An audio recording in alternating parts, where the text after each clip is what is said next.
I'm going to show you one pick hand muting technique that's absolutely going to elevate the sound of your strumming. So let's check this out. So you've heard this sort of thing before,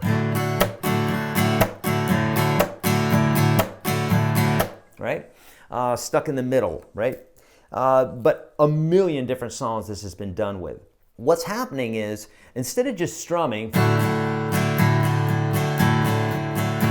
what we're doing is we're taking our hand and we're smacking it down on the strings, usually on beats 2 and 4. When you're playing drums, the snare drum is usually on the 2 and the 4, and the kick drum is on the 1 and the 3. So like 1 and 2 and 3 and 4, and 1 and 2 and 3 and 4, right? So a great way to practice this is to do exactly what I'm doing there. Pick any chord.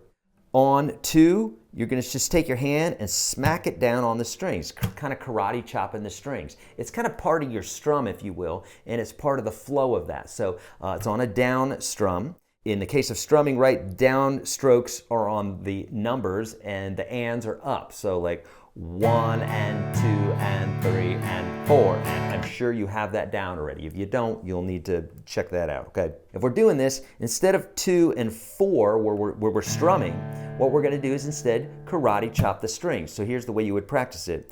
1 and chop. Okay, just do that one time. 1 and chop.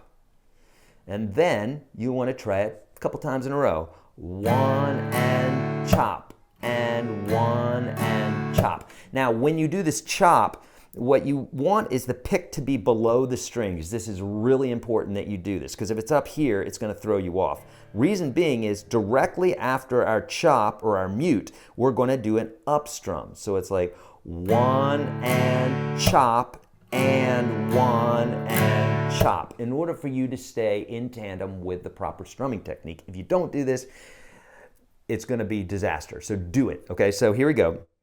1 and chop. All right, so make sure when you do the chop, your hand's down here, the pick's down here, and then you come back up again. 1 and chop, and 1 and chop, and 1 and chop.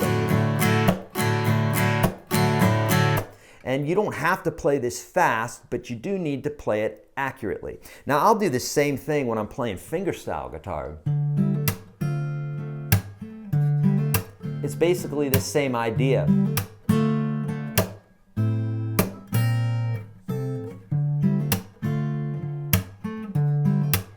Right? So in this case here, I'm just taking my thumb and the rest of my hand and smacking down, which is smacking the strings against the guitar, which, as it turns out, is exactly the way a snare drum works, which is hit on 2 and 4. If you ever take a snare drum and you turn it over, it's got a bunch of strings on the bottom of it, so that when you hit it, it rattles up against the snare like that. This is why we do this, right?